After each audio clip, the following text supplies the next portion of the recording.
18 India. मैं हूं आपके साथ शालिनी कपूर तिवारी।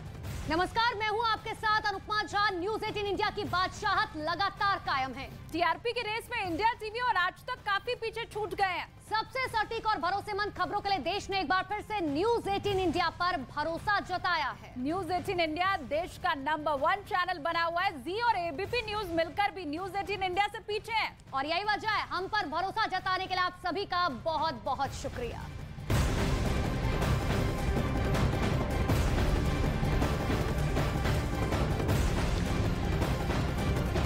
और चलिए मूसेवाला हत्याकांड को लेकर के जो बड़ी खबर मिल रही है, शुरुआत उसके साथ कर लेते हैं। मूसेवाला के पिता बलकौर सिंह को जान से मारने की धमकी मिली है। दरअसल लॉरेंस गैंग की तरफ से ईमेल कर जान से मारने की धमकी दी गई है।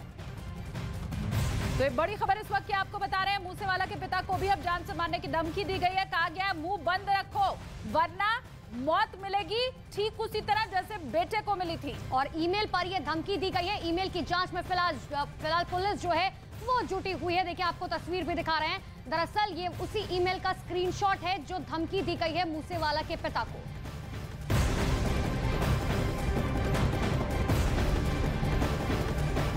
तो मूसेवाला के पिता का ये धमकी एजे लॉरेंस नाम के गैंगस्टर ने सोपो ग्रुप गैंग के नाम से भेजी है। इसमें गैंगस्टर के मुद्दे पर उन्हें दूर रहने के लिए कहा गया है। धमकी ये भी दी गई है कि अगर नहीं माने तो मूसेवाला भी बुरे अंजाम उनका भी होगा।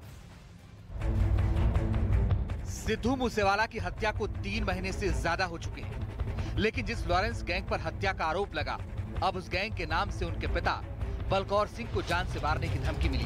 धमकी भरा जो ईमेल सिद्धू मूसेवाला के ऑफिशियल मेल आईडी पर भेजी गई, उसमें मूसेवाला के पिता बलकौर सिंह को धमकाते हुए लिखा गया, लॉरेंस बिश्नोई और जग्गू भगवानपुरिया को मिली सुरक्षा पर सवाल नहीं उठाए।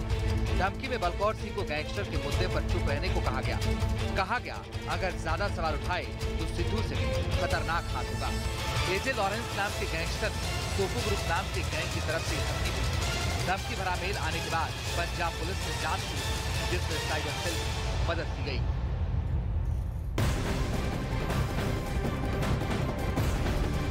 और मूसेवाला हत्याकांड में पंजाब पुलिस ने 24 आरोपियों के खिलाफ चार्जशीट दाखिल कर लिया। चार्जशीट में 122 गवाहों के बयान दर्ज किए गए हैं। बड़ी जानकारी इस वक्त की आपको दे रहे हैं। मूसेवाला हत्याकांड में चार्जशीट दायर की गई है और चार्जशीट में 122 गवाहों के बयान दर्ज किए गए हैं। तो बड़ी खबर इस वक्त की आपको बता रहे हैं, 24 आरोपियों के नाम इसमें दर्ज किए गए हैं। 122 गवाह ऐसे हैं जिन्होंने गवाही दी है अपनी। तो ये बड़ी खबर मूसेवाला हत्याकांड से जुड़ी आपको बता रहे हैं।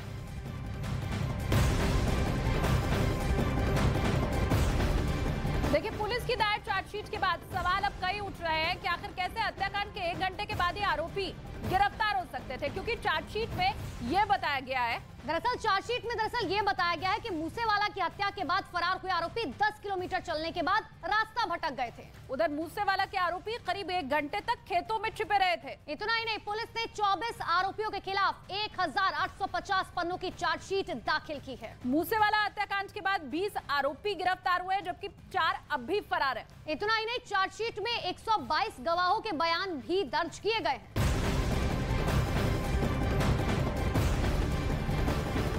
तो मूसेवाला हत्याकांड में दाखिल चार्जशीट से बड़ा पर्दाफाश अब हुआ है। इतना ही नहीं, चार्जशीट में पूरी साजिश का सूत्रधार गोल्डी बरार को बताया गया है, जिसने शूटर्स की मदद से मूसेवाला की हत्या की थी और हत्या करवाई थी। चार्जशीट में यह भी बताया गया कि इस हत्याकांड की साजिश 3 राज्यों की 6 जेलों में बंद अपराधियों ने की थी।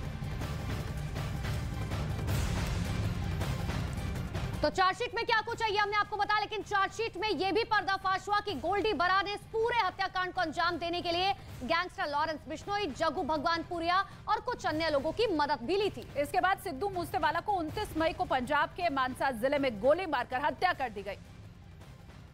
पंजाब पुलिस की दायर चार्जशीट में कई बड़ी बातें सामने आई, जिसमें बताया गया कि सिद्धू मूसेवाला की हत्या की पूरी साजिश कनाडा में बैठे गोल्डी बरार ने की।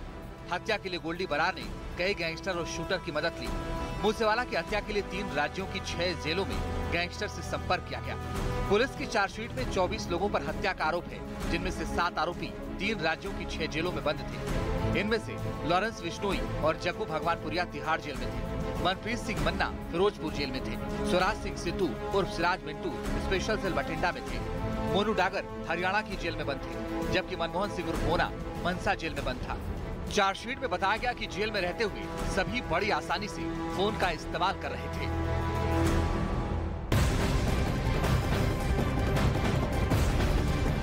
तो सिद्धू मूसेवाला हत्याकांड में दायर चार्जशीट में कई ऐसे सवाल हैं जिनका अभी तक जवाब नहीं मिला है। चार्जशीट में इस बात का जिक्र नहीं है कि आखिर मूसेवाला हत्याकांड में साजिश के लिए फंडिंग कैसे हुई। इतना ही नहीं, हत्याकांड में इस्तेमाल AK-47 जैसे हथियार कैसे खरीदे गए।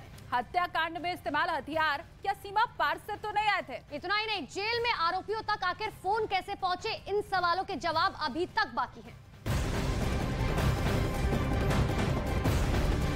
और दर मूसेवाला के पिता को धमकी मिलने के बाद से उनके माता पिता विदेश रवाना हो चुके हैं। खबर ये भी आ रही है कि मूसेवाला के परिवार वाले जो है वो दरअसल कनाडा जा रहे हैं। जानकारी आपको बता दें कि मूसेवाला के पिता को धमकी मिली और जो जानकारी अभी है कि उनका परिवार, दरअसल उनके पिता जो बताया जा रहा है कि वो कनाडा गए हैं। एक मेल किया गया था जिसमें सिद्धू मूसेवाला के पिता को धमकी दी गई थी और उसके बाद खबर ये कि परिवार कनाडा निकल रहा है।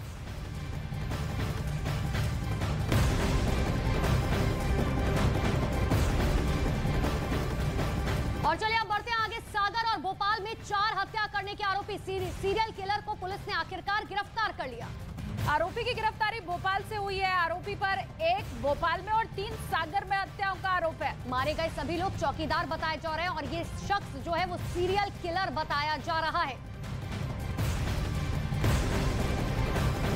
तो गिरफ्तार में ये शख्स लिया जा चुका है। तस्वीर इसकी हमने आपको दिखाई देगी। कहा यह जा रहा है कि सीरियल किलर को मध्य प्रदेश पुलिस कुछ समय पहले गिरफ्तार कर लेती तो चौथी हत्या नहीं होती। इतना ही नहीं, पुलिस ने आरोपी को मध्य प्रदेश के सागर में हुई 3 हत्या और भोपाल में हुई 1 हत्या के बाद गिरफ्तार किया।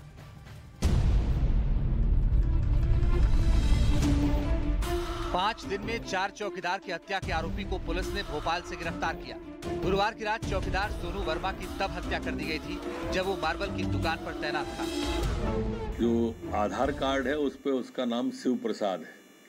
सागर जिले के केसली थाना के अंतर्गत रहता है। वो 3 घटनाएं सागर की उसने की है। अभी और डिटेल निकाल रहे हैं, पूछताछ उसके जारी है और इसको पकड़ लिया है। इसके लिए पुलिस को बधाई। अंधे कत्लों की गुत्थी उन्होंने सुलझाई। इससे पहले मध्य प्रदेश के सागर में भी 4 दिन में 3 चौकीदार की हत्या हुई थी। पुलिस की जांच में सभी हत्या का पैटर्न करीब करीब एक जैसा सामने आया। सभी के सिर पर पत्थर या भारी चीज से हमला हुआ था, जिसके बाद सीरियल किलर की बात सामने आई। जिसके बाद पुलिस ने सीसीटीवी की जांच के आधार पर तफ्तीश को आगे बढ़ाया। न्यूज 18 इंडिया की टीम ने इसे लेकर तहकीकात की। ग्राउंड रिपोर्ट के दौरान ये बात सामने आई कि हत्या की वारदात पेट्रोल पंप के आसपास हुई। पेट्रोल पंप पर काम करने वालों ने बताया कि आरोपी को कई बार बनियान में देखा गया। सागर से 8 किलोमीटर दूर रतौना में 30 अगस्त की रात को घटना हुई थी जब चौकीदार को अंधा कत्ल हुआ, चौकीदार को मारा गया। और देखिए वो दहशत जो है 30 तारीख के बाद से इस रतौना में दहशत लोगों के चेहरे पर पढ़ी जा सकती है। मतलब आपको पता चला चौकीदार को सोते सोते मार दिया? हाँ, सोते सोते मार दिया। जी सर, यही न्यूज में देखा गया। तो आप लोग क्या इससे मतलब एक डर तो होना? डर है, भयभीत है सर। अपन बहुत ज्यादा भयभीत है। यहाँ 6:30 बजे के बाद कोई नहीं जाता, ना कोई आता, ना कोई वो नहीं होता मुलाकात। उधर पुलिस की पड़ताल में बात सामने आई कि आरोपी मानसिक रूप से बीमार है। गिरफ्तार किए गए आरोपी की उम्र 19 से 20 साल के आसपास बताई गई। भोपाल से गिरफ्तार करने के बाद आरोपी को सागर लाया गया।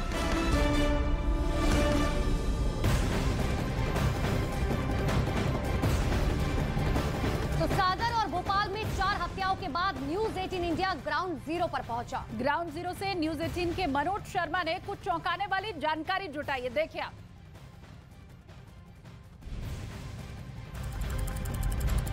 5 दिन में 4 चौकीदार को मौत के घाट उतार दिया गया।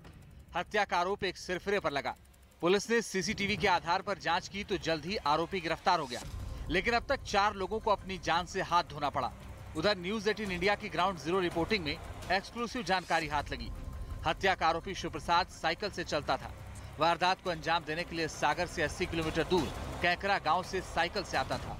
सागर का साइको सीरियल किलर, देखिए सीरियल किलर की साइकिल, देखिए सीरियल किलर की ये साइकिल 75-80 किलोमीटर दूर यहाँ से गांव है सीरियल किलर का सागर जिले में। वहां से चल के इस साइकिल से सागर आता था और इस सागर शहर के अंदर साइको सीरियल किलर ने एक साथ 3 चौकीदारों की हत्या की 4 दिन के फासले में, और ये साइकिल पुलिस ने बरामद की है। और इस पुलिस इसकी बरामदगी करने के बाद ये सर कहां से बरामद किया आपने?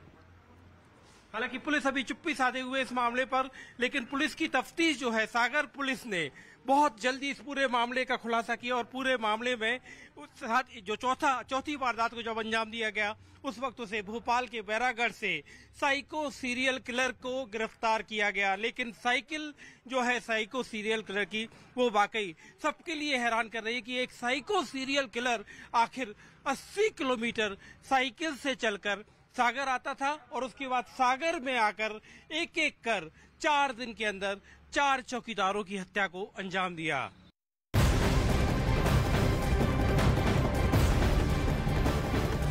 और पुलिस की पूछताछ में सीरियल किलर शिव प्रसाद ने कई खुलासे किए हैं। दरअसल सूत्रों के मुताबिक ये पता चला है कि सीरियल किलर शिव प्रसाद फिल्म देखकर वारदात करने के लिए प्रभावित हुआ। साउथ की फिल्म है KGF 2 आपने भी जरूर देखी होगी। इसमें एक किरदार है रॉकी भाई, बस उसी की तरह बनना चाहता था शिव प्रसाद। इतना ही नहीं, सूत्रों के मुताबिक फिल्म देखने के बाद ही शिव प्रसाद ने गैंगस्टर बनने की ठान ली थी।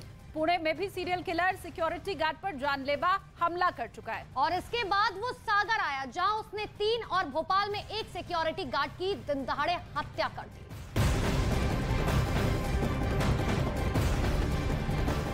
और चलिए अब बढ़ते आगे, बात कर लेते हैं बिहार की। बिहार के नालंदा में न्याय समिति के सचिव की बीच सड़क पर जमकर पिटाई कर दी गई। बिल्कुल, और बड़े बाजार में पिटाई का अब ये वीडियो वायरल भी हो रहा है। बीच सड़क पर हाथापाई और मारपीट की तस्वीरें नालंदा से सामने आई।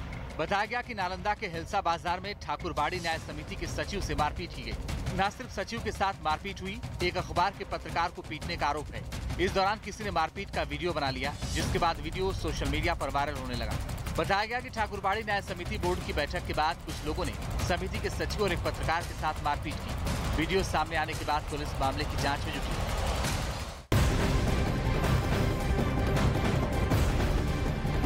उत्तर प्रदेश के उन्नाव में पुलिस ने आस्था से खिलवाड़ करने वाले बाप बेटे को गिरफ्तार किया है। दरअसल इन्होंने ऑनलाइन खरीदी मूर्ति को खेत से निकलने का दावा किया और चढ़ावा भी इसके बदले में लिया था।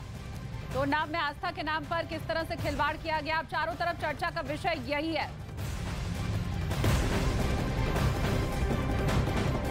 तो इस पूरे मामले में 2 आरोपियों को गिरफ्तार भी किया गया। दरअसल खबर उन्नाव से है, जहां पर बाप और बेटे ने आस्था के नाम पर बड़ा खिलवाड़ किया। ऑनलाइन मूर्ति खरीदी, उसके बाद दावा ये कर दिया कि मूर्तियां खेत से निकली हैं। इतना ही नहीं, लेकिन बाप बेटे को जिसने मूर्ति दी थी उसने ही पूरी कहानी का राजफाश कर दिया।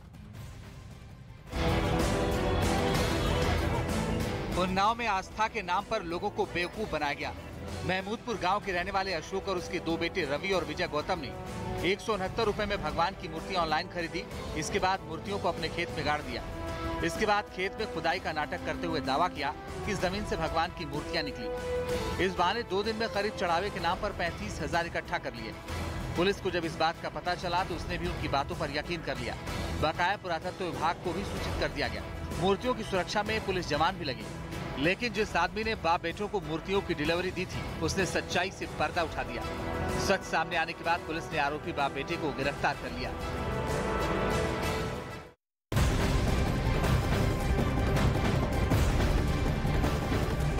और उधर अपराध को लेकर राजस्थान के मुख्यमंत्री अशोक गहलोत ने एक बार फिर से विवादास्पद बयान दे दिया है। दरअसल उन्होंने आरोप लगाने वालों पर ही सवाल खड़े कर दिए और कहा कि रेप करने वाले ज्यादातर लोग पीड़ित के रिश्तेदार या जान पहचान वाले होते हैं। उन्होंने यहाँ तक कह दिया कि महिलाओं के खिलाफ 56% आपराधिक मुकदमे झूठे होते हैं। इतना ही नहीं, उन्होंने ये भी कहा कि ऐसा कर देश की छवि खराब की जा रही है।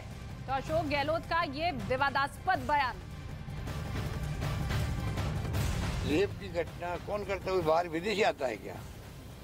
अधिकांश घटनाएं करते हैं उस लड़की के कुछ रिलेटिव करते हैं, जान पहचान वाले करते हैं, परिवार के मिलने वाले होते हैं, रिश्तेदार होते हैं, वही करते हैं अधिकांश जगह। नंबर 3, आधा 56% जो क्राइम है वुमेन के ऊपर, वो तो झूठे आंकड़े आते हैं, झूठे मुकदमे दर्ज हुए हैं। अगर किसी प्रदेश के अंदर ऐसी खबर आती क्राइम बढ़ गया, रेप हो रहा है, ये हो रहा है, तो उससे पूरा प्रदेश की इमेज खराब होती है देश के अंदर।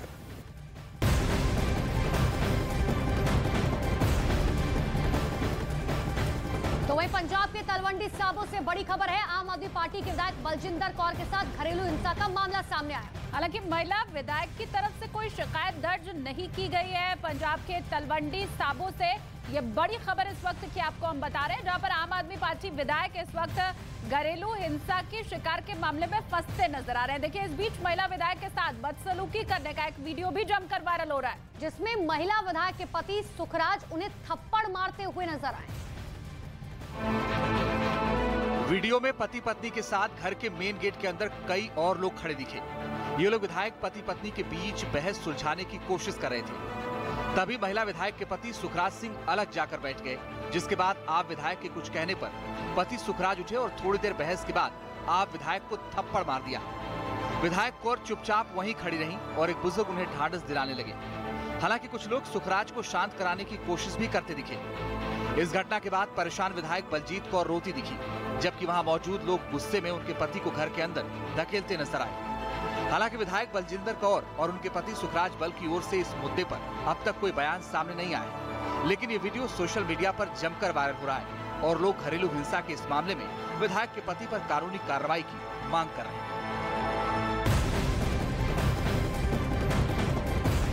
और अगली बड़ी खबर पड़ोसी मुल्क पाकिस्तान से, जहां पर बाढ़ के बाद अब इस वक्त आफत देखने को मिल रही है। दरअसल बाढ़ के बाद पाकिस्तान में महामारी का खतरा जो है वो लगातार बढ़ता ही जा रहा है। लोगों को कई तरह की बीमारियों का सामना भी यहाँ पर करना पड़ रहा है। तो तस्वीरें आपको लगातार दिखा रहे हैं कि पाकिस्तान में किस तरीके से बाढ़ से हाहाकार मचा हुआ है। पाकिस्तान में बाढ़ से हालात बेहद खराब हो चुके हैं। यहाँ के लोगों को हर छोटी से छोटी जरूरत के सामान के लिए भी जूझना पड़ रहा है। इतना ही नहीं, बाढ़ की वजह से पाकिस्तान के कई इलाकों में अब महामारी का खतरा लगातार बढ़ता जा रहा है।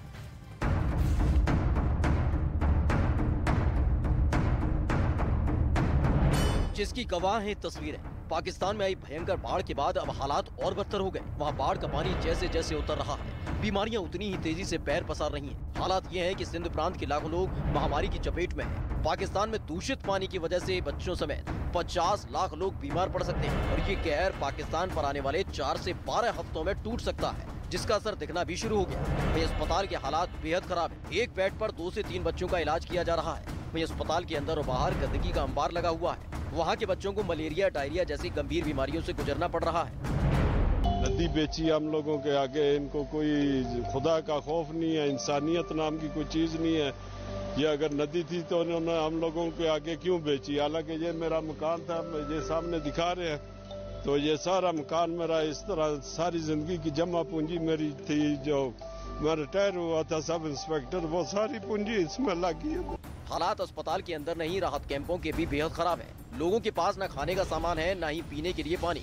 सबसे ज्यादा मुश्किलों का सामना राहत कैंप में रह रहे बच्चों को करना पड़ रहा है। वहाँ से जो तस्वीरें सामने आई वो भयावह हैं। डॉक्टर्स का मानना है कि बाढ़ की वजह से दूषित पानी से होने वाली स्वास्थ्य समस्याएं बढ़ रही हैं। इस बार पाकिस्तान में मानसून की नहीं बल्कि मुसीबत की बारिश हुई है।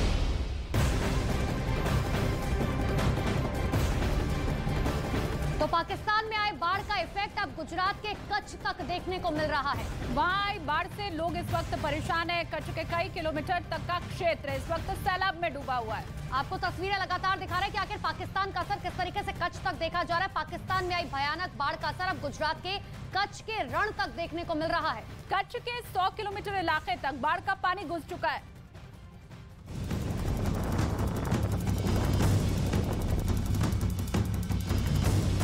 वहाँ से जो तस्वीरें सामने आई उसमें दूर तक सिर्फ पानी ही पानी नजर आया। गुजरात के कच्छ में हालात ऐसे बन चुके हैं कि सड़कें, पुल, घर, दुकानें सब डूब चुके हैं। धौलावीरा से भुज को जोड़ने वाली सड़क पूरी तरह से सैलाब में समा चुकी है, लेकिन फिर भी लोग मान नहीं रहे और जान जोखिम में डालकर इस सड़क को पार कर रहे हैं। ऐसे में कोई बड़ी घटना हो सकती है। कच्छ का एक बड़ा इलाका बाढ़ की चपेट में है। लगभग 100 किलोमीटर तक का क्षेत्र सैलाब में समा चुका है। पाकिस्तान में अगर बारिश नहीं रुकती तो कच्छ के हालात और खराब हो सकते हैं और लोगों की परेशानियां और बढ़ सकती हैं।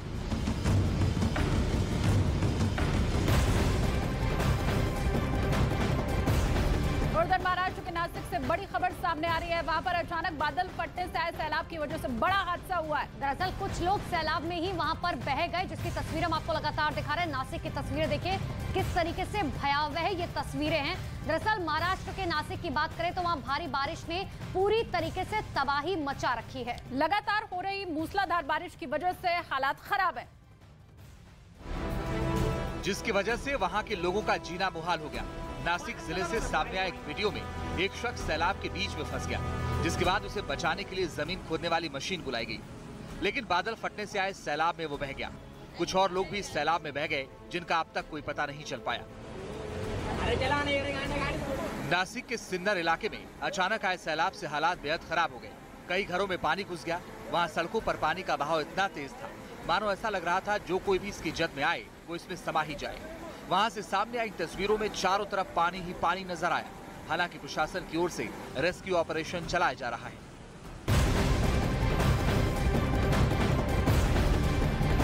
उधर उत्तराखंड के चमोली से दिल दहला देने वाला दरअसल एक वीडियो सामने आया है। वहाँ पहाड़ दरकने से मलबा नेशनल हाईवे पर आ गिरा, जिसकी वजह से बद्रीनाथ हाईवे को कुछ देर के लिए बंद भी करना पड़ा। तस्वीरें लगातार आपके सामने हैं। किस तरह से उत्तराखंड के चमोली में आसमानी आफत थमने का नाम नहीं ले रही है। लगातार हो रही भारी बारिश की वजह से लोगों को वहां पर काफी मुश्किलों का सामना करना पड़ रहा है। कहीं सड़क टूट रही है तो कहीं जमीन धंस रही है। चमोली में बारिश ने जमकर तबाही मचाई है। पहाड़ से सैलाब के साथ मलबा बहकर बद्रीनाथ नेशनल हाईवे की तरफ आया, जिसकी वजह से कार मलबे के बीच फंस गई। जिसके बाद कुछ लोग कार को मलबे से निकालने की कोशिश करने लगे और कुछ देर बाद उनकी मेहनत रंग लाई। फिर कार को मलबे से बाहर निकाल लिया गया, लेकिन कुछ देर बाद ही एक बस भी मलबे के बीच आ गई। वहीं बद्रीनाथ नेशनल हाईवे पर मलबा आ जाने की वजह से कई घंटे तक रास्ते को बंद कर दिया गया। नेशनल हाईवे बंद होने के कारण बद्रीनाथ जाने वाले यात्रियों को परेशानियों का सामना करना पड़ा।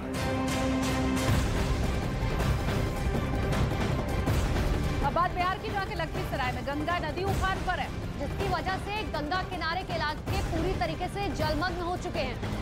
लोगों के मकान पानी में बुरी तरह से डूबे हुए हैं। हर घर तक पानी पहुंच चुका है और लोग इस वक्त खासे परेशान दिखाई दे रहे हैं। देखिए, बिहार के लखीसराय में भारी बारिश के बाद कई इलाकों में बाढ़ के हालात बने हुए हैं और बाढ़ के हालात बनने के बाद जिसके बाद लोग अपने मकान छोड़कर पलायन करने को मजबूर हो चुके हैं।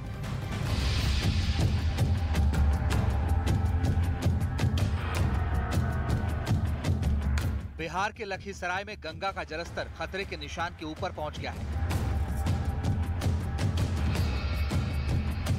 गंगा का पानी निचले इलाकों के अलावा अब रिहायशी इलाकों में अपना ठिकाना बना रहा है। लोगों के घर मकान सब पानी की जद में आ गए। बाढ़ का पानी लोगों के घरों के अंदर तक पहुंच गया, जिसके बाद यहां के लोगों की परेशानी बढ़ गई। लोग पलायन को मजबूर हो गए।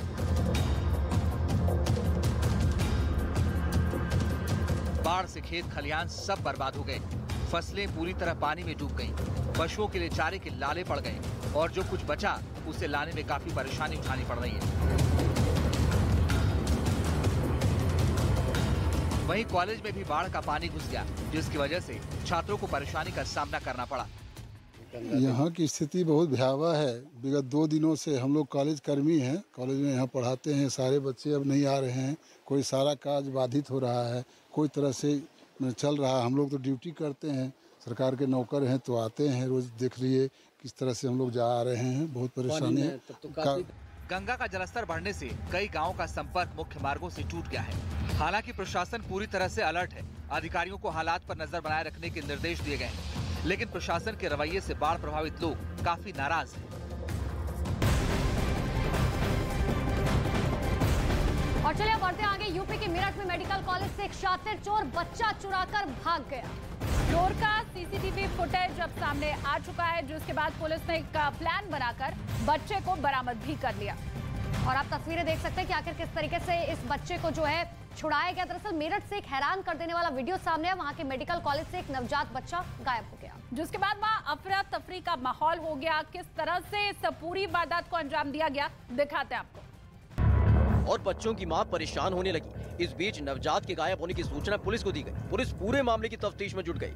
पुलिस ने हॉस्पिटल में लगे सीसीटीवी फुटेज को देखा, जिसमें साफ दिख रहा था कि आरोपी नवजात को अस्पताल से बाहर अपनी गोद में ले जा रहा था। जिसके बाद पुलिस ने आरोपी और नवजात को बरामद करने के लिए एक प्लान बनाया और बच्चा चोरी का सीसीटीवी फुटेज सोशल मीडिया पर अपलोड कर दिया।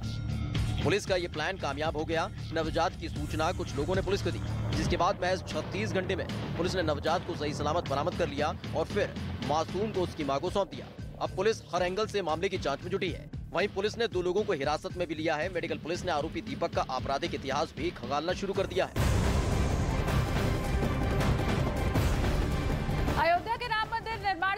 बड़ी खबर सामने आ रही है। मध्य प्रदेश सरकार में मंत्री गोविंद सिंह राजपूत ने चांदी की 3 किलो 333 ग्राम की शिलादान की है।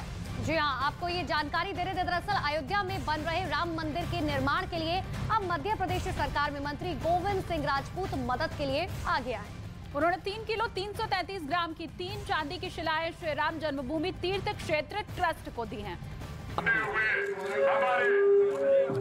इसके अलावा 7,21,000 रुपए की भी मदद की गई। मंत्री गोविंद सिंह राजपूत के साथ सुर्खी क्षेत्र से भारी संख्या में श्रद्धालु भी अयोध्या पहुंचे।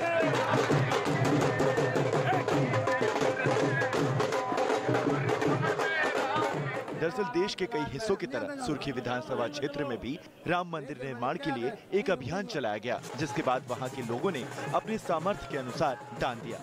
इसके साथ ही परिवहन मंत्री राजपूत के नेतृत्व में सुर्खी विधानसभा क्षेत्र में रामशिलाएं पहुंचाई गई। साथ ही जगह जगह रामशिलाओं का भव्य स्वागत और पूजन भी किया गया।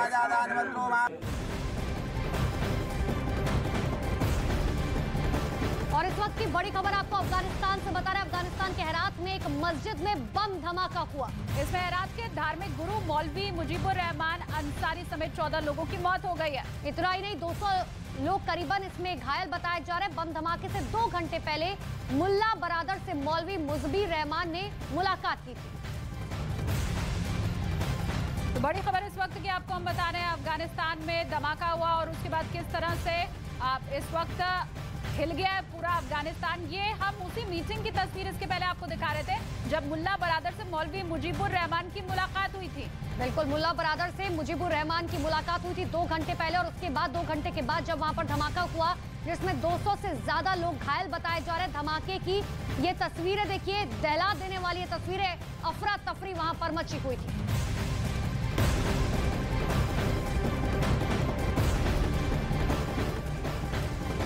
तो अफगानिस्तान में तालिबान के खिलाफ रेजिस्टेंस फोर्स ने मोर्चा संभाल लिया है।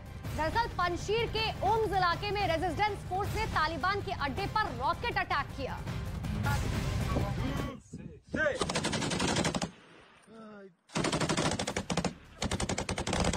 पंजशीर के शेर फिर तालिबान के खिलाफ उठ खड़े हुए हैं। पंजशीर में तालिबान पर सीधे अटैक बोल दिया है। एक वीडियो पंजशीर इलाके से आया जिसमें पंजशीर के नेशनल असिस्टेंट फ्रंट ने तालिबान के अड्डों पर रॉकेट अटैक किया।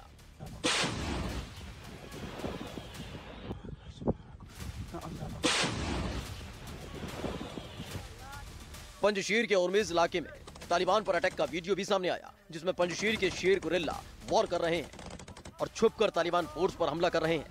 दावा किया जा रहा है कि तालिबान के खिलाफ रेजिस्टेंट फोर्स की कार्रवाई में 9 तालिबानी मारे गए जबकि 4 घायल हुए हैं।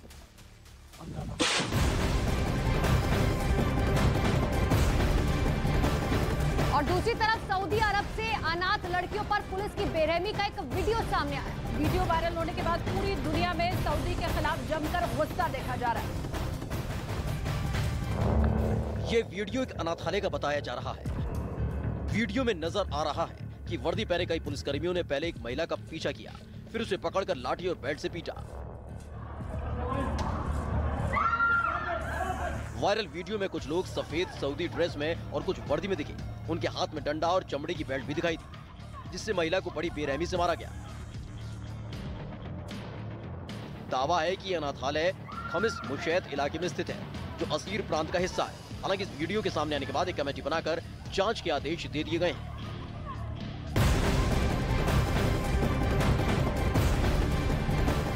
अगली खबर उत्तर प्रदेश के अमरोह से मिल रही है, जहां पर एक आरोपी मुठभेड़ के डर से थाने में सरेंडर करने पहुंचा। आरोपी अवैध अड्डों पर वसूली किया करता था और उसे पुलिस की कार्रवाई का खौफ सता रहा था।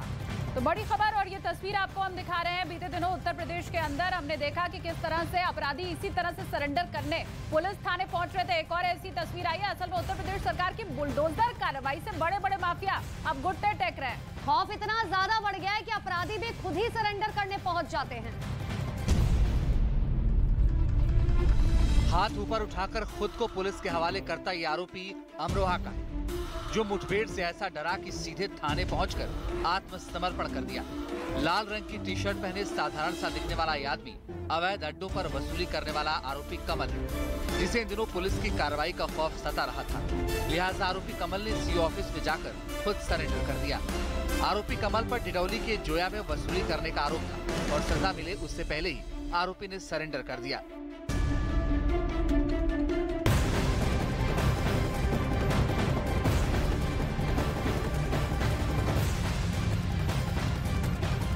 तो समुद्र में नौसेना की ताकत को कई गुना बढ़ा देने वाला पहला स्वदेशी एयरक्राफ्ट कैरियर आईएनएस विक्रांत आज मिल गया। कोची में कोचीन शिपयार्ड लिमिटेड में पीएम मोदी आज इस विमानवाहक पोत को नौसेना को सौंप दिया। आईएनएस विक्रांत भारत में बना सबसे बड़ा युद्धपोत है। कैरियर के शामिल होने के साथ ही भारत उन देशों में अब शामिल हो चुका है जो इनके पास खुद विमानवाहक पोत बनाने की क्षमता है। तो आज का दिन भारत के लिए बेहद खास। भारत के स्वदेशी एयरक्राफ्ट कैरियर के अवतरण से न केवल पाकिस्तान बल्कि चीन के भी होश उड़े हुए हैं। दरअसल क्योंकि भारत अब हिंद महासागर का नया सिकंदर बन गया है।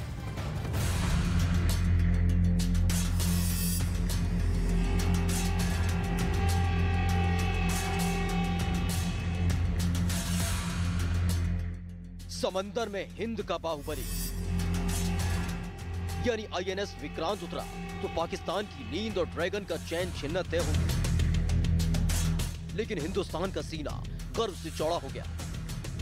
अब भारत के पास 2 विमान वाहक पोत हो गए। इसका मतलब है कि हिंद महासागर में अब चीन की दादागिरी नहीं चलने वाली, क्योंकि ड्रैगन का फन को चलने के लिए स्वदेशी आईएनएस विक्रांत समंदर में उतर चुका है। आईएनएस विक्रांत भारत का पहला स्वदेशी विमान वाहक पोत है जो 20 लड़ाकू विमान और 32 मिसाइल से लैस है। समंदर में उसके उतरने का मतलब है दुश्मनों के दिल में खौफ, क्योंकि आईएनएस विक्रांत समुद्र में चलता फिरता मिलिट्री बेस जैसा है। इतना विशाल जिसमें एक शहर बस जाए, इतना ऊंचा जिसके सामने 10 मंजिला इमारत छोटी लगे। हालांकि चीन के पास भी 3 विमान वाहक पोत है, लेकिन इसमें से एक पोत वो ट्रेनिंग शिप के तौर पर इस्तेमाल कर रहा है। इस खतरे को देखते हुए भारत ने समुद्र में अपनी ताकत बढ़ानी शुरू कर दी है। भारत के पास भी जल्द ही 3 एयरक्राफ्ट कैरियर होंगे। तीसरे एयरक्राफ्ट कैरियर का काम बड़ी तेजी से चल रहा है।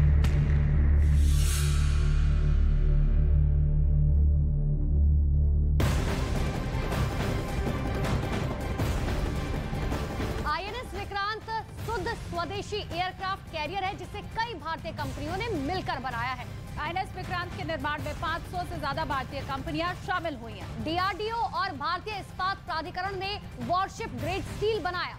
टाटा एडवांस सिस्टम ने कॉम्बैट मैनेजमेंट तैयार किया। भारत इलेक्ट्रॉनिक्स लिमिटेड ने इलेक्ट्रॉनिक वॉरफेयर और डाटा नेटवर्क बनाया। भारत हेवी इलेक्ट्रॉनिक्स लिमिटेड ने इंटीग्रेटेड प्लेटफॉर्म मैनेजमेंट सिस्टम तैयार किया।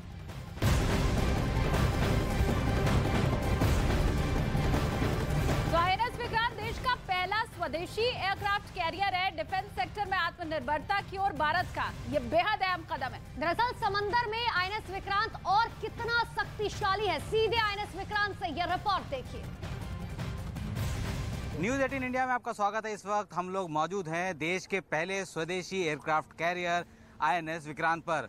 इस कैरियर की सबसे खास बात यह है कि इसका डिजाइन भी स्वदेशी है, इसका स्टील भी स्वदेशी है और अब ये पूरी तरह से तैयार हो चुका है अपने समुद्र में जाने के लिए। प्रधानमंत्री नरेंद्र मोदी ने इस एयरक्राफ्ट कैरियर को नौसेना में शामिल किया है और इस एयरक्राफ्ट कैरियर की सबसे खास बात ये है कि ये 75% से ज़्यादा जो है वो स्वदेशी है। और ख़ास बात यह है कि अभी सामने आप देख सकते हैं कि जो इसकी जंप है, इसकी जंप पद्धति से जो है यहाँ पे एयरक्राफ्ट जो है वो टेक ऑफ और लैंडिंग होंगे। और सामने अगर मैं बात करूँ, ये देख सकते हैं R11 जो है ये रोमियो 11 जो पहला एयरक्राफ्ट कैरियर जिसका नाम विक्रांत था, देश का पहला जो एयरक्राफ्ट कैरियर था उसका भी नंबर यही था। और ये सामने आप देख सकते हैं कि वो जो जो शीशे जो लगे हुए हैं, ग्लासेस जो लगे, विंडोज़ जो है, बेसिकली वो जो है फ्लाई को, यानी कि इस एयरक्राफ्ट कैरियर पर किसी भी तरीके के फ्लाइंग ऑपरेशंस को अगर आपको कंडक्ट करना है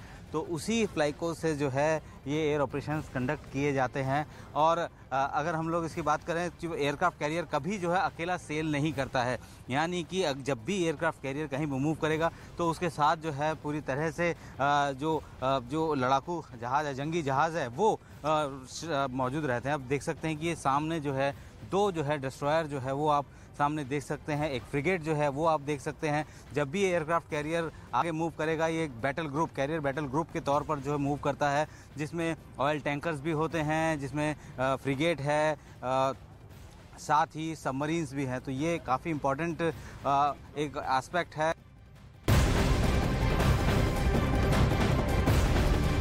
तो आईएनएस विक्रांत के बाद भारत समंदर की महाशक्ति बन गया है। हिंद महासागर में भारत की इजाजत के बिना परिंदा भी पर नहीं मार पाएगा। इतना ही नहीं, आईएनएस विक्रांत इसका सबसे बड़ा सबूत है, क्योंकि महज 13 साल में INS Vikrant aircraft carrier Bharat ने तैयार कर लिया। करीब 20,000 करोड़ में एयरक्राफ्ट कैरियर का निर्माण किया गया। कोचीन शिपयार्ड में इस स्वदेशी एयरक्राफ्ट को बनाया गया है। इतना ही नहीं, अब भारत के पास कम वक्त में भी एयरक्राफ्ट कैरियर बनाने की क्षमता है। और देखिए, भारत 2 लाख टन के शिप बनाने की अब क्षमता रखता है।